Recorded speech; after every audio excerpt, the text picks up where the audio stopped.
জয়গুরু, সুপ্রভাত, হরি ওম। ওম অখণ্ড সংহিতা বা অখণ্ড মণ্ডলেশ্বর শ্রী শ্রীমৎ স্বামী স্বরূপানন্দ পরমহংসদেবের অমৃতময় উপদেশবাণী, দ্বিতীয় খণ্ড। যেখানে ভয় সেখানেই অভয়ের প্রয়োজন। বনের ভিতরে আর একটি অঞ্চলে আসিলে একজন বলিলেন, এইখানটায় এই দিনের বেলাও একাকী কেউ কখনো আসেনি। ভূতের ভয়, সাপের ভয়, নেকড়ে বাঘের ভয়। বন ভ্রমণকারীরা ক্রমশ 2-3টা আলাদা দলে বিভক্ত হইয়া নিজ নিজ পছন্দ মতো এক এক দিকে ছুটিলেন। একখানা বিরাট প্রস্তরের পার্শ্বে একটি বন্য বিল্ল বৃক্ষ শাখা বিস্তার করিয়া রহিয়াছে। শ্রী শ্রী বাবামণি ও যোগেনবাবু ক্লান্ত হইয়া পাথরখানার উপরে পা ছড়াইয়া বসিলেন।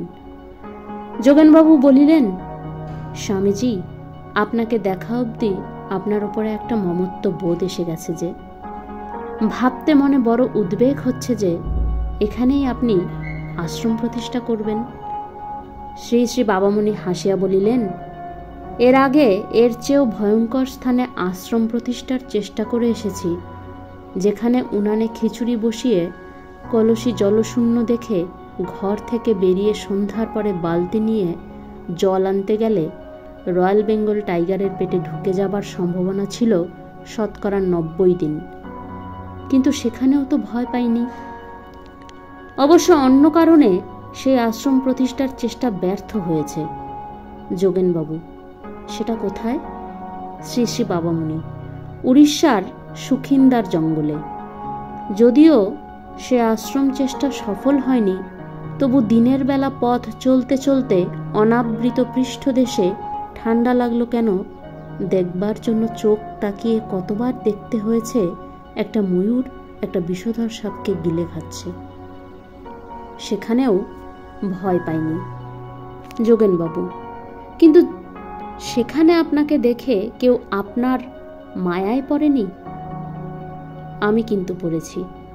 এই ভয়ঙ্কর জঙ্গলে যে কোনো মুহূর্তে যে কোনো বিপদ ঘটতে পারে। ভূতকে হয়তো আপনি ভয় পাবেন না, কিন্তু সাপ, বাঘ, মানুষ কোনোটাই এদেশে খুব অবহেলার মতো নয়। সত্যি কি আপনি এখানে আশ্রম করবেন? শ্রী শ্রী বাবামণি হাসিয়া বলিলেন, কথা যে দিয়ে ফেলেছি, আশ্রম এখানে হবেই।